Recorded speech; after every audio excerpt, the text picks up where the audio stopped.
start by introducing Dr. Jason Rawls. He is actually one of the advisors for our most recent hip hop course. And that's how we know him. But you may have seen him maybe a month ago on The Tonight Show with Jimmy Fallon. He was performing with Talib Kweli. He does all kinds of stuff. I'm going to turn it over to him and let him introduce his background and get us going on teaching hip hop in the classroom. Dr. Rawls? Greetings, everyone. I hope you're well. Thank you for popping in either after work for those of you on the West Coast or after dinner for those of you pretty much everywhere else, right? My name is Jason Rawls. I am a man. I've done a lot. I love hip hop and I love education. So those are my two passions. So if you don't mind, I'm going to go through a small presentation with you. And the thing is, I am. I am a performer, so I really like crowd interaction. I thrive on it. So it's kind of difficult when we've got the panelists and attendees type of thing going on. So you guys are going to have to, there you go. I want to see those thumbs up, those hearts. I want to see those chat. That chat should be just blazing. I should see so many chats that I can't keep up. That's y'all finding all the good emojis. Keep them coming. I just want to see emojis the whole time. So I'm gonna get started and we're gonna have a really good time with this. Boom. Yep. All right, let's get it going. All right. Oops. Let me try that again. There we go. Cancel. That's the one I want. All right, y'all can see it. Now you guys can see my screen. Can you see? You can see us in the view, right? How can I make it small? Get that kind of out the way a little bit. All right, because here's the thing, I can't see you guys, so don't be making no faces at me. All right, let's get it going. Is the wow, okay, there we go. All right. So I want to talk about why hip hop and youth culture really work as pedagogy, as curriculum. Why all this really works in the classroom. And just to share with you, why is that at the top? Can you guys see that where it says your screen, you're sharing? I can't move it. I think you can drag it away. We can't see it though. Y'all can't see it? Okay, cool. Well then, hey, there we go. All right. So again, my name is Jason Rawls. And here's the thing, like many of you, there we go. Like many of you, I've taught K-12 for like over 2 decades. I was a K-12 teacher for 17 years. I started teaching fifth grade. So I know all about that classroom and that classroom dynamic. And matter of fact, my very first year of teaching, my first couple of weeks, they tell you need to call home, just this, touch base with the parents, let the parents know you, make sure, they got a grip on you. You're supposed to tell them something positive and before you, say anything negative or anything like that. So I'm calling home and I call one parent. I got one kid who's kind of a little, right? So I call home and I say, hi, Mrs. Whatever your name is. Little Johnny has been a great student in my class, very active, a lot of energy. But, sometimes he just kind of, he's a little too excitable. I just want to make sure that you're aware and she, on the phone, she said to me, she said, look, from 7:30 to 3:30, he's your problem. Click. That was it. I was like, okay. So you're telling me that from that time, that little Johnny is my baby. And that I fell in love with that because that means, okay, this time these kids are my kids, or like my kids at home. So and I think that kind of changed my whole thought process. Like these are my babies. And I'm sure many of you feel the same way. And so I was teaching my young people. And at the same time, I'm also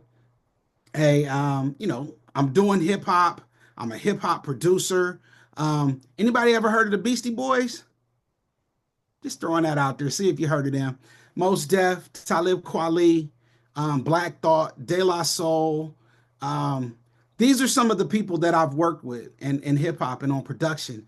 And so I was working and doing hip hop on the weekends, and then I would run back, get home Sunday night, go to bed, wake up, put on my tie, and go into class and say, "Hello, students." And I was keeping it a secret because I just knew that hip hop and what I did would be a distraction for my students. I was like, this will never work. They can't get it, you know.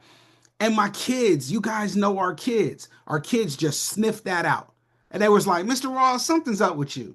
We see you with the bow tie on, but you got the Jordan 3s on, you know, you got the little hat to the side. So you're not telling us something. And they sniffed it out. And what I realized is I definitely had to be my authentic self.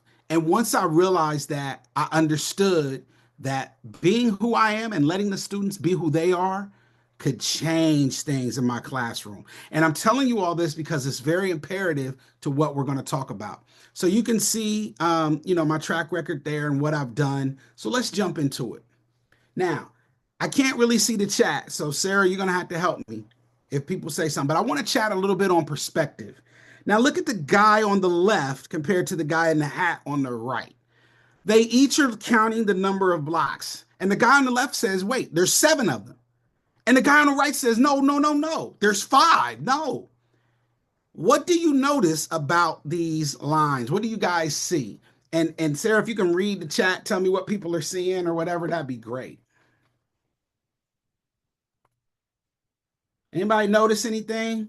Both true. Both true. See, Both this, true. this is a smart group. I love it. Optical illusion. There you go. And see, and that's the thing. They're both right. So that's something to kind of think about. You know, when we think about everything that we do and when we're giving our perspective and we want to just imagine that the other side is wrong and that kind of thing, it's like, they may have a point, right? And it's like thinking of your students like that. Consider that. All right, so let me keep going. I'd really like to get in here so I can see the chat. I'm gonna jump in on my other computer, see if it'll let me. It won't let me. Okay. Jason, if you just click the chat button at the bottom, it's not showing you the chat. No, because I took it off so I could just show you guys, so I could just look at what you all were doing. And it won't just let me join the webinar for some strange reason. So I'll figure it out. Don't worry about it. Keep it moving. I will, Still, yeah, I will, I'll call out anything that comes in the chat. that's perfect. That'll help. Okay, so still more on perspective, right? And we're thinking about perspective and what that means. Um, So if you look at the guy at the top left, he looks at the tree and what does he see, right? With the briefcase and his thoughts. We can build something, we can make something, we can create something. Or even he's thinking money, right? And then the guy at the top right of the quadrant is looking at it and thinking firewood, right? We can still use it. It's still useful to me. And then the guy at the bottom left is thinking, oh, we can build from this. What can we build from this? This is exciting, right? And then you see the child there. The child looks at it and sees the tree, probably thinks, hey, I could climb this. This will be fun. That kind of thing. And so what it makes me think of is this idea of 4 different perspectives. They're all looking at the same tree, but they're all getting the same exact perspective. Now, think about that for a second and what that means. Now, let's talk about perspective in school. And when we talk about perspective in school, this is what we've been taught to say, this is what we want. This is how our students should look. Is that what your students look like? Yeah, probably not, right? Does that look a little bit more like what your students look like? Is that a little bit closer, even though it's not a BlackBerry, right? But this is what we're dealing with in reality, right? So we've got to figure out how to engage them at a different level. And I think that's the thing that I want to make sure that we discuss. And the most important thing is to start building relationships with our students. And, I've had so many teachers say, okay, I get that, but how and where? Well, you start where your students are, right? And so, what I want to do today, very quickly, and then we can discuss, but I want to take a look at these students and who they are. So, first, let's just start with youth culture. And I love this. I've had this little graphic here, this Z, for probably a couple months, and it's already old. It's already got stuff on it that they don't use anymore. That's what I love, right? Our students move so fast. Youth culture moves at a speed that we can't even keep up with sometimes. Think about your students, right? When you come in the room and you're fiddling around with your phone, you got your phone and you're like, oh shoot, you have your child or one of your students, they can pick that thing up and blah, blah, blah, and do what, and they can help you faster than you can help yourself. Imagine that. It's because they've grown up in a digital age. They've never not known a time when there were cell phones. They don't, analog for them really doesn't even really exist. And imagine kids coming after that. Now we've got AI with artificial intelligence. Everything's going to change. And if you ever want to talk about that, I can talk to you about that too. That's not something to run away from. We should embrace AI, and I can break that down later. But that's a side note, Sarah. We'll get it going. All right. This is what our kids see of how they are and who they are and how they express themselves when they enter the school. We tell them no hats, no hoodies, no cell phones, no anything. We always tell them everything they see is a big circle with a line through it. And I understand the reasons that we do that, but when we do that, we take away some of their individuality, some of their authenticity and who they are. And that's why many of them rebel. And that's why many of them say, I don't like this place. I don't feel comfortable here. School isn't fun. School, it's almost like I've had students tell me it's like prison. I gotta come here and I can't even be who I am, right? And so we have to navigate that as educators. And I think that takes some work. I want to talk about our kids though, and more about youth culture because we ban everything that they do. You guys remember several years back, you remember the fidget spinners? First thing we did when we got those, right? Ban them. I know in my school, the first thing I remember hearing about the fidget spinners was there will be no fidget spinners in the classroom. And I was like, what? And I saw the kids using, I was like, but wait a minute, what is this? And here's the thing, and I'm going to talk to you about my partner, John Robinson, who I wrote my first book with. He was a teacher in Brooklyn, New York. I'm a teacher in Columbus, Ohio. And both of our students, his students and mine, are using fidget spinners. Now, think about what that's saying. Kids all over the country, matter of fact, all over the world, are doing the same thing at the same time. Think of the power in that. What can we do with that? You guys remember the water bottle where you had to get the water bottle and flip it? You remember that? In my school, they banned water bottles. Wait a minute. They banned kids, you can't bring water into the classroom. You can't drink water. I'm like, wait a minute. I mean, we go so far with banning youth culture. We don't even try to understand it. And the turn that I took was I was like, you know what? If they're going to do this and bring this in here, how can I utilize it? What can I do with it? And I learned a way to gamify the water bottles. And that's how we did our reviews, our class reviews. Like, boop, you pop the water bottle, whoever got it, you get to answer the question. And so our kids is like, oh, let's go. In Rawls class, I'm bringing, you got a water bottle? I got one. All right, cool. Like, and then when they banned them, I had to sneak water bottles in my classroom. So it's that kind of thing. But it's important for us to understand like what we're doing to our students. And I like to show a little example when it talks about communication. and how our students communicate because they communicate so fast, right? So if I ask you, what does that emoji mean to you? Put that in the chat and I can see it now. So I feel good. I'm happy. What does that mean if you see that in the chat? That mean anything to you? Somebody said fire, it's awesome. You're on fire. Good, good. Yep. Like it. Fire, awesome. You're doing great. Yep. Love these responses. Now, if a kid sees this, y'all ever heard? There you go. Who is it? Karan or Karan McNeil.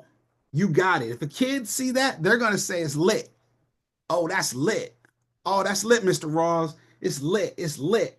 I remember hearing that term and thinking, lit. Now, let's go back to us because, we're a little older. But I remember hearing the term lit about Uncle John, right? And Uncle John came in the room and Uncle John was lit. What did that mean? So you see how language changes and how students take things and they appropriate it. Youth culture moves at a much higher speed. And it's important for us to realize that. Think about the emojis that you guys are using right now, right? You're using those emojis to convey meaning.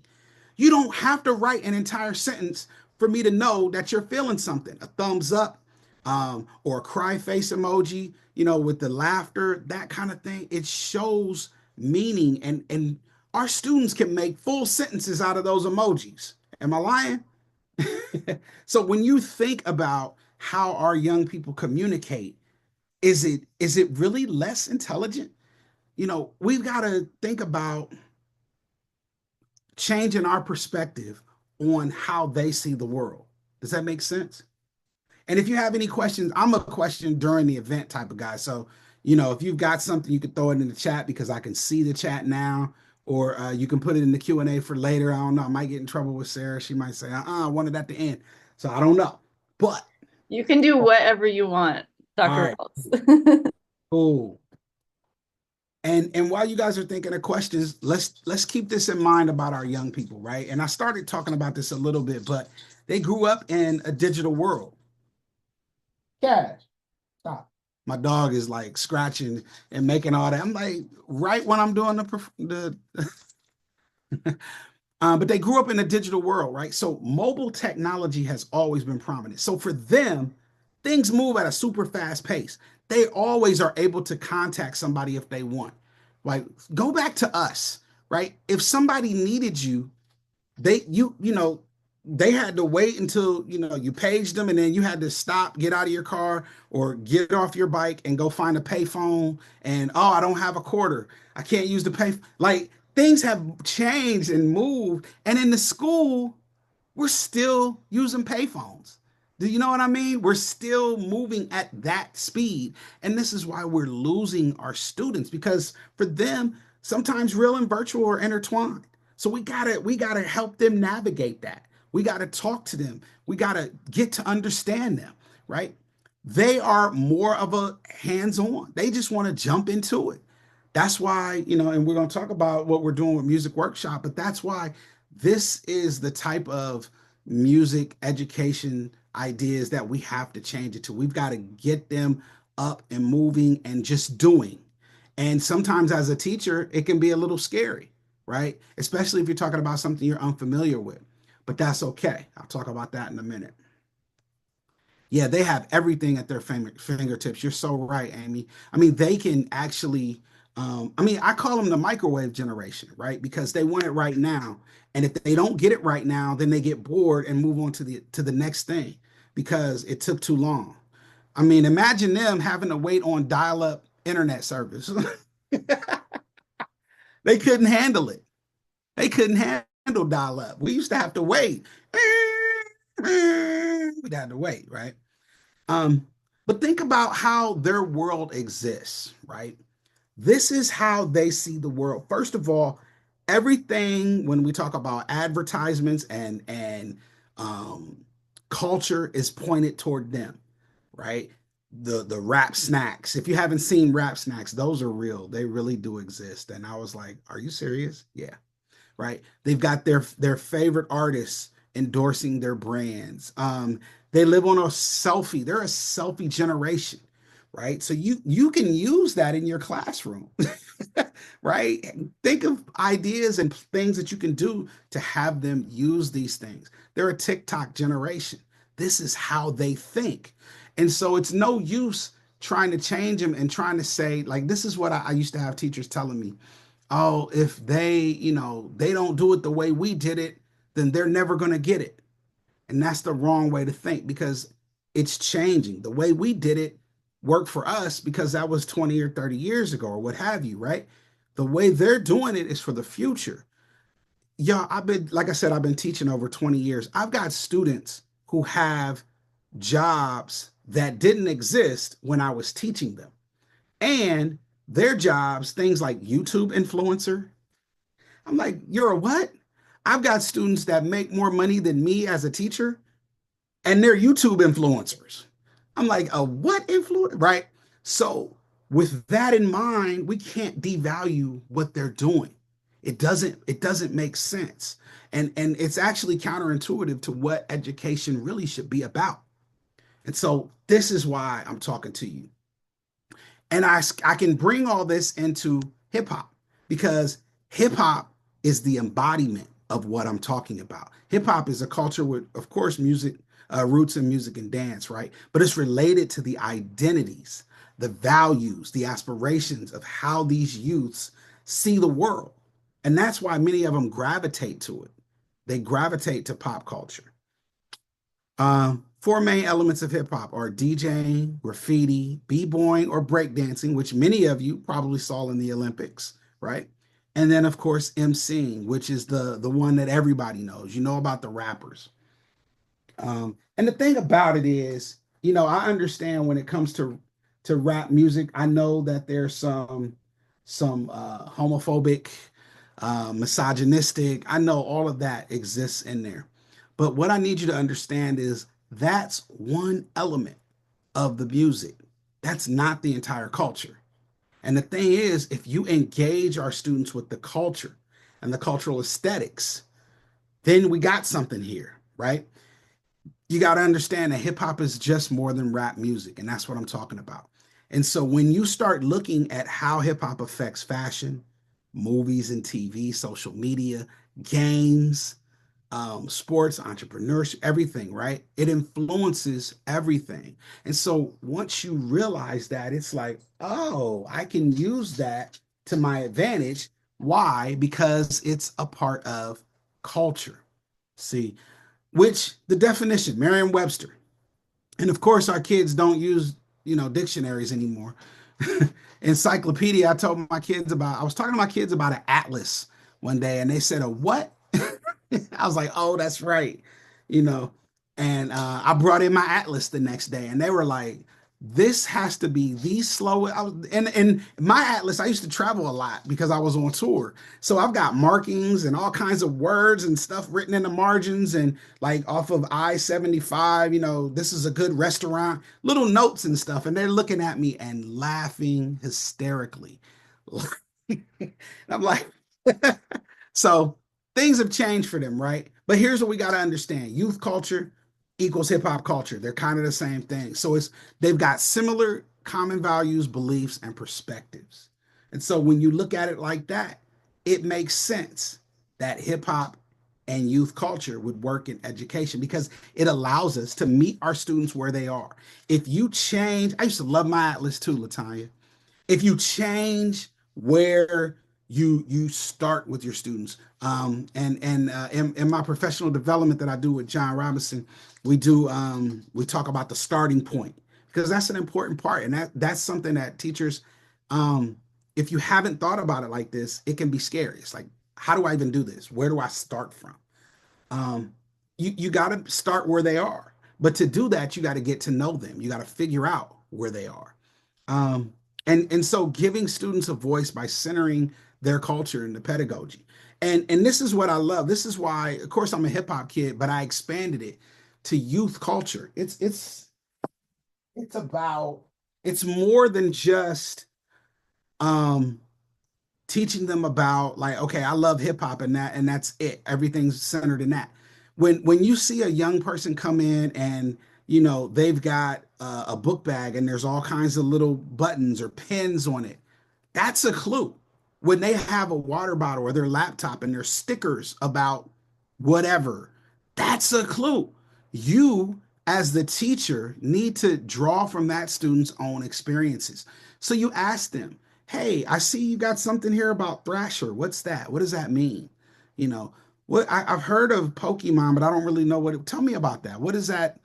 And before long, you'll have this young person sitting in front of you comparing, contrasting, giving you metaphors, similes about something they love.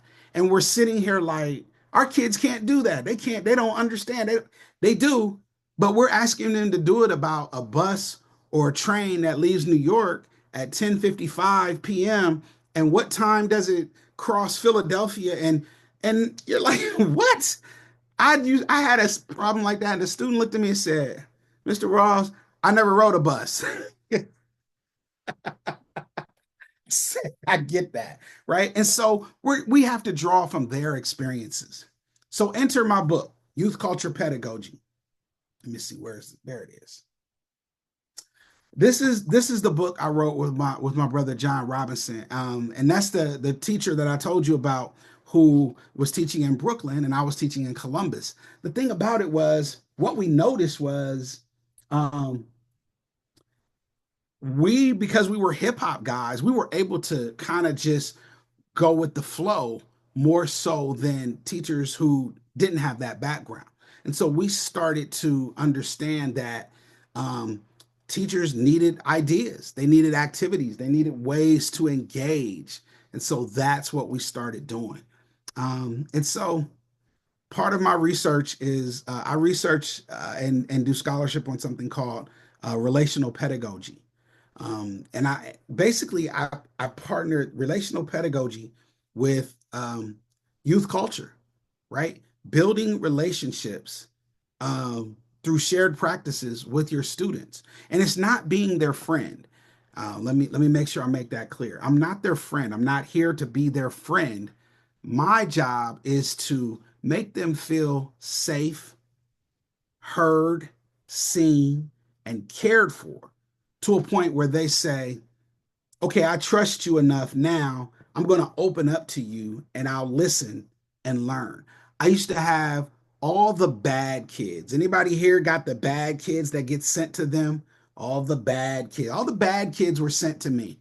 And one teacher said, "Oh, it's just because he's their friend. He plays all that bebop, bebop, bop, bop, bop, bop. He plays all that music, and they like that. He's just their friend." I was like, "No, I'm not. The kid that you sent to me yesterday that you just said was just a problem and he wouldn't listen.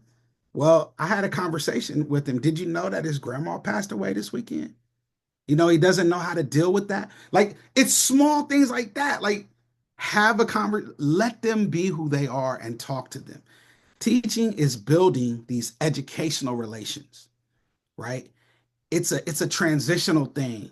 And this is what I get from Alexander Sidorkin and Charles Bingham.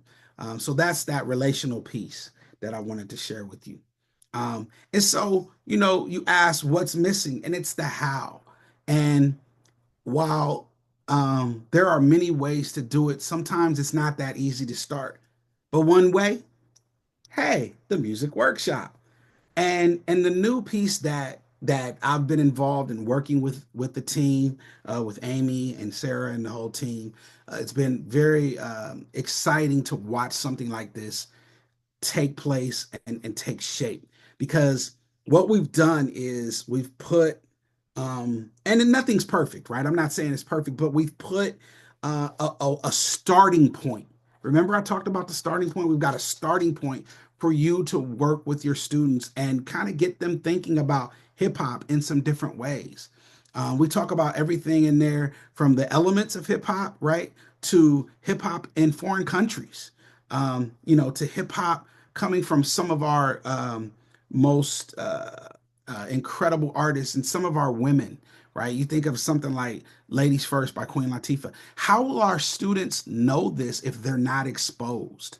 And so that's the thing. They hear on the radio, they hear all the, the bad stuff or whatever you really don't want them to hear. Let's share some of the good stuff. Does that make sense? Sarah, you with me?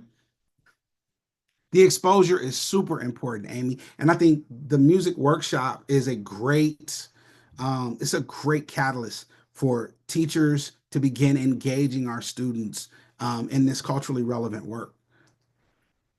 So we got to change our perspectives. And hopefully, today I brought you some new ideas, some thoughts that can help you think about how to center hip hop and youth culture in your classroom and start building these relationships because we all want to increase engagement. We want our students to feel connected to these lessons that they do. And for us, it makes us a more effective teacher. That's a win-win. If I come in and my students are learning and engaged, my principal isn't going to say anything but be happy. And that's all your principal wants because it makes the school better, right? So this is what we're doing and this is what we're going for. I put this up here so you guys, if you want to get in touch with me, hopefully I'll be doing more work with music workshop team, but I do professional developments along with my brother John Robinson because a lot of teachers don't understand how to implement this work. So we've got a book called Youth Culture Power, and then we've got an activity guide called How Can I Move the Crowd? And so we give you about 20 activities to help you get started and get some ideas going. But the thing about it is, you know who teaches us? People are like, oh my gosh, how'd you do this? What'd you do? How'd you get it? Man, the kids teach us, the students. The students show you how to do it. You just have to like let go of some of the power. You don't have to be all in charge and it's I'm the one. It's my classroom. Sit down and shut up. If you still got that perspective, then you need me to come out to your school and help change your perspective. So, Jason, it really seems like you're talking about student agency. Yes, that's exactly what we're talking about. So I want to open it up for questions, comments. I'm more of a you know, I'm more of a discussion person. I would love to just talk and hear your thoughts and ideas and questions. So So thank you. we have a question in the Q&A already, and this is actually one of my questions that I have written down on my post-it notes. So someone asks, along with Music Workshop, where can we find school appropriate hip hop resources?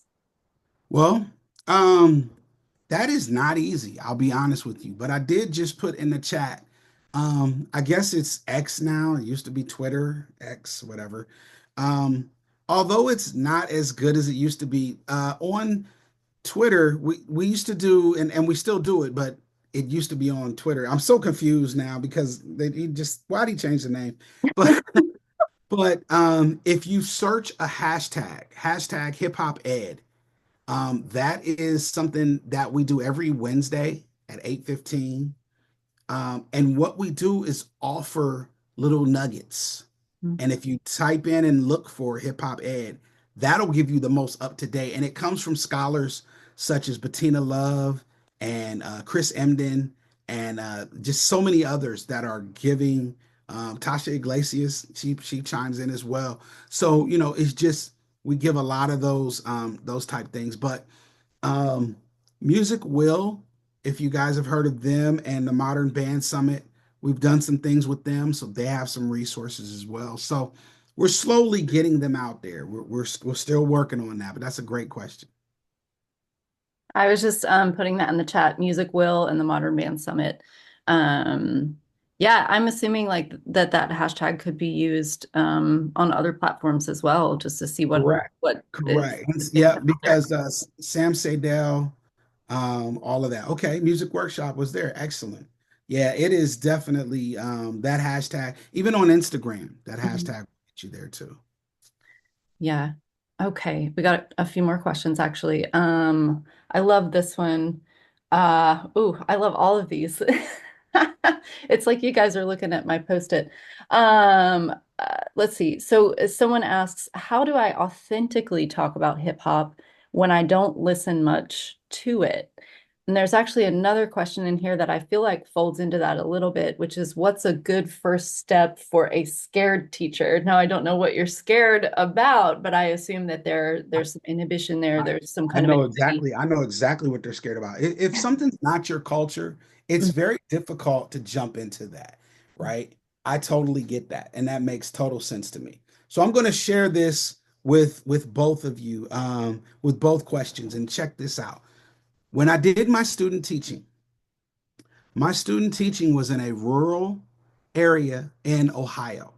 Now I'm from the city, so I'm a hip hop guy. I'm city hustle and bustle, all that. I was in a rural area, right? So I had to figure out how to relate to these students. So it wasn't hip hop, right? It was learning about what they're into. And one of the things I found out was country music. Perfect. I know absolutely nothing about country music. Well, I know a little bit because you see all these records. I got country records too. But I don't know enough to say, oh, I'm the authority, I'm the expert, right? So who did I learn from? Type it in the chat if you can get an idea. Who in the world would teach me about country music? I'm gonna see if anybody can type that in the chat. Do we have any takers? You got it. Amy, both Amy's, all my Amy's. If your name is Amy, say ho. All my Amy's, right? Carrie, um, oh, I like that. Mika said Ray Charles. He did do country. You're on point. Um, but the point being, the kids shared with me and taught me. And here's what it taught them that me as the teacher could learn and they could teach. Oh, take a minute. Think about that. Think about that. They were teaching me. So when they taught me about country and I was listening and attentive and asked questions and was engaged, now when I in turn had to teach them about business, I taught a business class. So Microsoft Office, right? Excel, PowerPoint, Word. They were listening, attentive, engaged. You see what I did there? And so this idea of you having to be the expert, you don't have to be. To my two scared people, you should ask them, okay, guys, let's talk about this hip hop thing. I don't know much about it. What tell me who's the best rapper? You can start with that.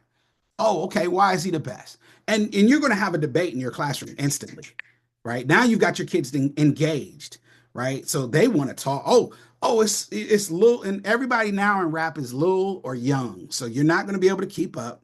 So don't even try. It's Lil this or Young that, and everybody's Lil and Young. And you just say, oh, okay. And you can even start a T chart or whatever. Like there's so many ways to take that and teach them the things that you do in your class, right? And it's through things that they understand. And another thing, for the person who said, what's a good step for a scared teacher? I'm gonna give you another step. Here's the best step. I had a teacher who didn't know anything about hip hop, but she crocheted. And so what she did was in her class during the free time or when she had to, she would just crochet. And the students would come up and, what's that? What are you doing? And she had another one come up and say, wait a minute, my aunt does that. That's called crocheting. And now students are engaging with her on something that she loves. She's being her authentic self. See, here's the trick. This is what I'm telling you. It's not about being hip hop. It's about being who you are. Be yourself. Oh, you love pets. You love cats. You love dogs. Share that with your students. They're going to see how much you love them and then allow them to share. Well, guess what? Teacher, you love cats and you love dogs. That's so cool. And you're telling, and then you ask them and they say, well, I love skateboarding. I think about it all the time. I want to skate. And you don't know what an ollie is, but that's a perfect time for you to get them to explain what's an ollie. Why do you do it? How do you do it? Who won in the Olympics? What did they do? Do you think they should have won? Why not? Describe it. Compare, contrast. You guys ever heard those terms before? Do you see what we're saying? This is about using the hip hop cultural aesthetic and the sensibilities of what hip hop is and what it means to these young people and turning it into something that works for them and you in your classroom. It feels like you're giving us permission to not always be the expert in the room on everything, That's and that exactly that's okay. that is, and that's really probably the best thing, because what you're showing your kids is, number one, you don't know everything, right? And number two, you don't always have to be right. And isn't that a good life lesson? We've got more in the Q&A. I got a couple more here, and I'm Okay. curious about this one myself. What are some other ways to incorporate hip hop in the classroom when I'm not teaching about the genre itself? So I'm assuming that would go for music classrooms, but also gen ed classrooms as well. Yeah, great question. I mean, it's really it's kind of what I've been describing. It's using the cultural aesthetic, right? Just having your students like centering their culture and what they are in, what they enjoy, and not telling them they have to stop, right? And here's the thing, what I'm telling you doesn't just happen overnight. It takes time. You're going to have to take time to build the relationships. It starts over every school year. And as you all know, by December, no, well, October, November, they need a refresher, right? I mean, you've got to like keep building and forging that relationship. And so you can use hip hop-ish things or really youth culture things. I've got this thing that we do, and I'll share it with you one day if we ever get a chance, that we call the hashtag games, right? And so it's this idea of, I mean, if you think about what a hashtag is, it's really the main idea of something, right? If you when you look at people and they hashtag and they put 1,000 hashtags, they're just saying this is what this means to me. So it's a picture. These young people see in pictures. So you say, what are some other ways to incorporate? Gamify things that make sense to them, but still get across what you're trying to teach. So with the hashtag games, we may put in a picture of, I mean, whatever, right? I've used a picture of, I would start off with something they know, right? So just depends on like your city. So we here in Columbus, Ohio, right? We put up the Ohio State Buckeyes, a picture of that football, and the kids know it. Yeah, yeah, yeah. And then we put up Michigan, right? Oh, now we got some rival, hashtag bums, hashtag they wish they could play whatever, right? And I get them into that so that they understand what it means. And now I might put up a picture of maybe Kendrick Lamar and Drake. They know who that is. Hashtag Drake's my favorite rapper. Hashtag Kendrick. Hashtag whatever, right? And then after that, I might put up a picture of Kamala Harris and Donald Trump, because now I want to start a new series. I want to start a new content about politics. Maybe I don't. Do you see what I'm saying? Like you guide what they're learning, and now they know what to do when they look at that. They hashtag I'm not sure who that is. Hashtag and they'll probably give you what their parents said, right? Because they don't know. They don't listen too much. But it's a way to engage in conversation, and now we can start here, and now we can go back to George Washington, Thomas Jefferson, or what have you, because we've made it make sense and related it to them. So that's how you incorporate this idea, this concept of hip hop and youth culture into the classroom when you're not teaching that music itself. I'm assuming you probably have a few more of these ideas and activities in your book, which was called How Nothing. can I? Yeah, it's called How can I How move? Can I Move the Crowd. How can I move the crowd? Yeah, where did I put it? I don't know where I put it. I got so many copies. I don't know where I put it. Well, I don't have that one down here, but it's called How Can I Move the Crowd? It's the activity book to the book that we wrote, the Youth Culture. Mhm, mhm. Yes. It sounds like a treasure trove. You're so smart. And really, more than being smart, you're passionate and you're vulnerable and you listen and you're curious. And I think like this is a large part of what I've taken from this. It's Thank hard, you. I think, whenever you are supposed to be the expert in the room or you feel like you're supposed to be the expert in the room, there's the pressure of that. It's hard to let your guard down and just ask questions and not be the smartest person and not be the expert, and to trust And, your kids to be able to teach you. and that takes the pressure off, I think, a lot. It does. It You do does. that, then you realize you can be human and you can have a bad day and you can make a mistake, and that's okay. Hmm. And you know how it works. The principal's going to walk in to observe you on your worst day. I mean, that's Yep. just the way it Hmm. works. Every Just time. expect that. How it Every goes. time. But what they will see is the engagement over time of your students, and they'll get that. I see one more. I just want to answer it very Can quickly. I, I will give you time to answer that if I can cut in real quick. Everybody, I'm putting in the chat the link to our survey because here we are in our last 5 minutes. Um, Well, I'm putting it in okay, there it is. It's in the chat now. It's just a few questions. It'll take 2 minutes to answer. Make sure that we get your name and email address so we can send you your certificate of completion for this webinar. And now we still do have time for that final question, which is, I'm assuming, Jason, you were talking about the The next question in administrator. the Yeah, I Q&A. didn't want to leave any questions unanswered. Just about the administrators to incorporate it. That is not easy to do. What I would suggest is having a conversation if you can, if you feel comfortable enough. If not, you might kind of have to be a rebel. I mean, I just did stuff and my administrator started to see the difference. And Mhm. when they did, then they allowed me a little bit more leeway and flexibility. But, being an educator is about taking chances. That's what hip hop is all about. It's like every people told hip hop pioneers, no, you can't be, a dancer. You're not going to be able to go to a ballet studio or a dance studio with a glass mirror and be able to put your leg up on the railing. You can't do that. So what did hip hop do? Hip hop looked and found old refrigerator cardboard and cut it down and taped it on the concrete, and they made their own dance floor. So you might have to make your own dance floor in your classroom, and that's okay. And I feel like your students can help with that a lot. They'd probably love to be like in on that type of innovation. I know I needed a bunch of bucket mutes for my whole trumpet section in high school jazz band, and I just didn't want to pay $70 each for them. And so what we did was I bought pints of ice cream and the kids ate the ice cream, and then we turned the ice cream buckets into our bucket mutes. And it was Amazing. this whole, like scientific experiment of like, does it work? How do we make it work? Is it the sound that we want it to be, And it was just so wonderful. Like they were so curious and so into it because I brought them into that kind of questioning and innovation. I didn't try to do it all on my own. and Anyway, and they felt seen and they felt like they were a part of it.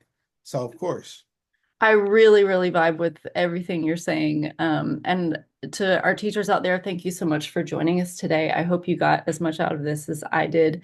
Jason, we might have to bring you around again for just like a round two of this because it was just so enjoyable. I would Uh, love it. Yeah, that was an abbreviated version. So of course, and I put my email in if anybody has questions or anything like that. Thank you so much for joining us. I do want to let everyone know too that our very next webinar is going to happen next month. It's easy to remember because today's the 18th, and that webinar is going to happen on the 18th. December 18th is a Wednesday, and it's going to be with the entire staff of Music Workshop. We're going to do a deep dive into extension activities for Music Workshop courses. Thank you so much, Jason. Thank you to all of our teachers for joining us. I know you're tired. I know you're ready for Thanksgiving break. I hope you have a wonderful one. And we'll hope to see you in December at our next webinar. And thank you so much for joining us this afternoon. Thanks, Dr. Rawls. Thank you all. Mhm.